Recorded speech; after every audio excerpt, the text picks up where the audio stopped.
Shalom, Mama dan Sasan semua. Perkenalkan, nama saya Teroci Maukaveli. Saya Teodina Lande. Saya Esmiju. Kami dari kelompok 3. Di sini kami akan membahas tentang sejarah pemerintahan Salomo yang terdapat di bab 15. Selamat menyaksikan. Topik yang kami bahas yaitu kejayaan dan kehancuran bangsa Israel pada masa pemerintahan Salomo. Nah, pasti kita mengetahui bahwa Salomo adalah putra dari Raja Daud dan Batseba. Ia melanjutkan pemerintahan ayahnya menjadi raja atas Israel. Kita bisa melihat pada 1 Raja-Raja pasal 1 hingga 11 di mana pemerintahannya menjadi periode yang sangat penting dalam sejarah Israel kuno. Nah, Salomo ini dikenal sebagai raja yang begitu saleh dan bijaksana, sehingga para sejarawan dikotomis menggambarkan masa pemerintahan Salomo adalah masa kejayaan, kemakmuran, dan pembangunan keagamaan Israel, terutama terhadap pendirian bait suci di Yerusalem. Namun, kisah Salomo juga memuat kritik teologis terhadap penyimpangan dari ajaran Musa, sehingga masa itu juga mengalami kehancuran dan perpecahan kerajaan setelah kematian Salomo.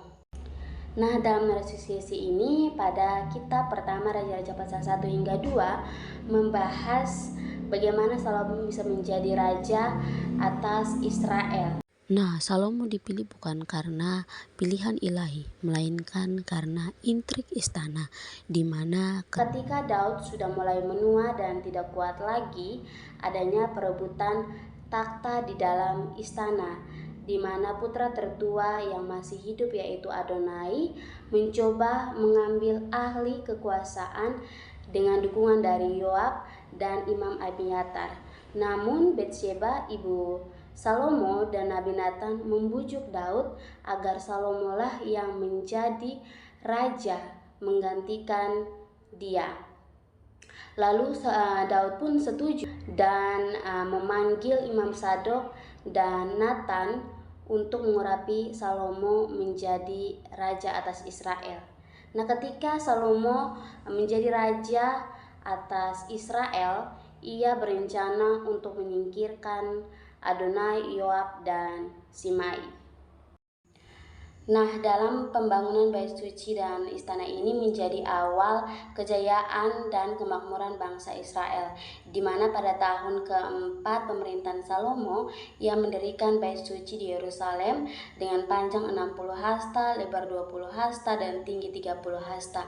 Bangunan ini dibangun dari batu dan kayu aras Libanon yang mahal, serta dihiasi emas, perunggu, dan ukiran halus.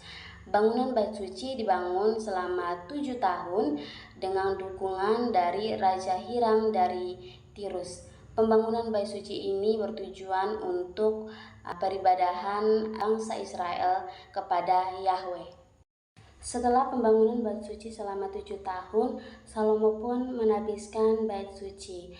Dalam upacaranya, Salomo berdoa kepada Tuhan. Ia memuji Tuhan karena kesetiaan Tuhan kepada janjinya dan Daud, dan ia juga memohon agar bait suci menjadi tempat doa atau tempat ibadah bangsa Israel kepada Yahweh.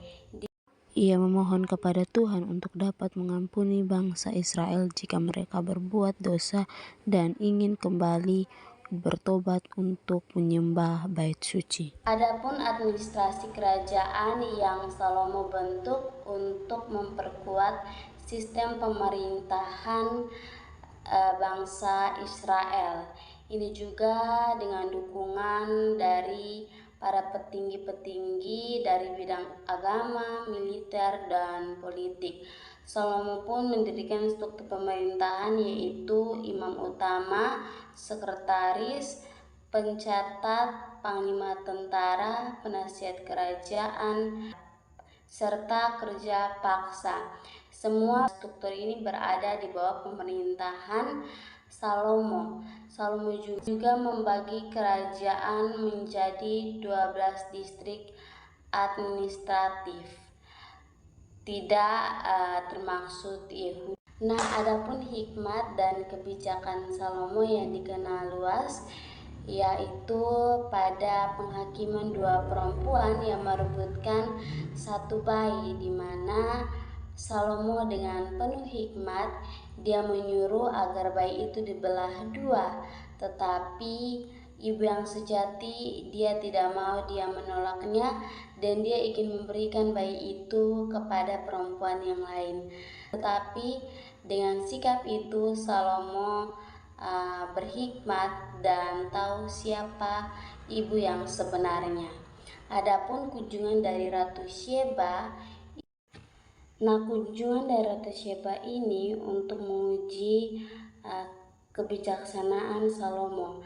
Namun Salomo dengan penuh kebijaksanaan dapat menjawab setiap pertanyaan-pertanyaan yang diberikan oleh Ratu Sheba. Lalu ia pun memuji Allah Israel. Nah, adapun beberapa karya Salomo, yang pertama Kitab Amsal pasal 1 ayat yang pertama tentang kumpulan ajaran moral dan kebijaksanaan untuk hidup benar dan takut akan Tuhan. Yang kedua, Kitab Pengkhotbah pasal 1 ayat yang pertama tentang makna hidup dan hikmat sejati. Dan yang ketiga, Kidung Agung pasal yang pertama ayat yang pertama, kumpulan puisi cinta yang melambangkan hubungan kasih antara Allah dan umat. Nah, selanjutnya adalah jatuhnya Salomo ke dalam dosa. Kita dapat melihat pada kitab pertama Raja-Raja pasal 11 ayat yang keempat hingga yang ke-8, bahwa di masa tuanya Salomo ia menikahi banyak perempuan asing, sekitar 700 istri dan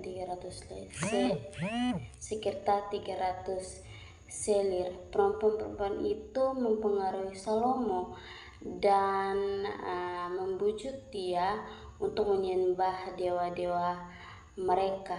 Akibatnya hati Salomo tidak lagi setia kepada Yahweh dan mendirikan tempat-tempat ibadah bagi dewa-dewa tersebut di sekitar Yerusalem. Perbuatan Salomo melanggar hukum Tuhan, terutama perintah dalam Ulangan pasal 17 ayatnya yang ke-16 hingga 17. Pandangan Deuteronomis menilai bahwa dosa Salomo adalah contoh nyata ketidaktaatan terhadap Yahweh dan hukum Musa. Ini menjadi penyebab utama keruntuhan kerajaan Israel. Pandangan Deuteronomis dalam sisi teologis yaitu ketaatan membawa berkat, sedangkan pelanggaran membawa kutuk dan kehadiran.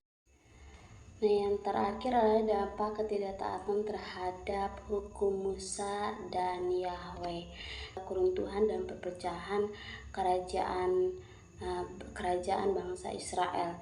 Ketidaktaatan Salomo pada Tuhan, setelah ia mati, kerajaan terbagi menjadi dua, yaitu kerajaan Israel Utara dan kerajaan Yehuda Selatan. Dan yang kedua, kehadiran musuh dan kekacauan politik.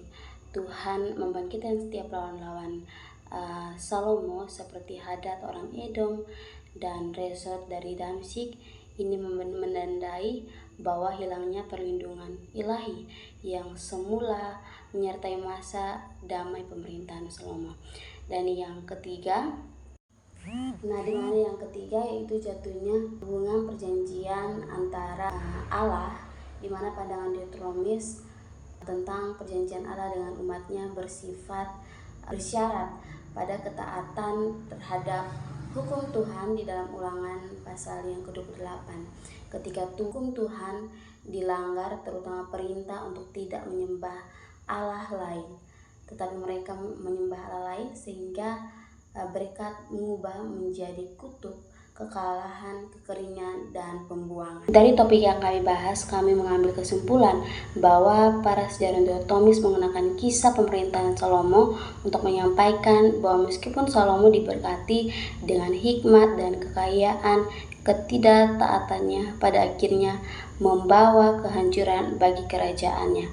Para sejarawan dikotomis menekankan bahwa hanya dengan mematuhi hukum Tuhan dan menjauhi penyembahan berhala, mereka dapat memastikan kemakmuran dan kerajaan mereka.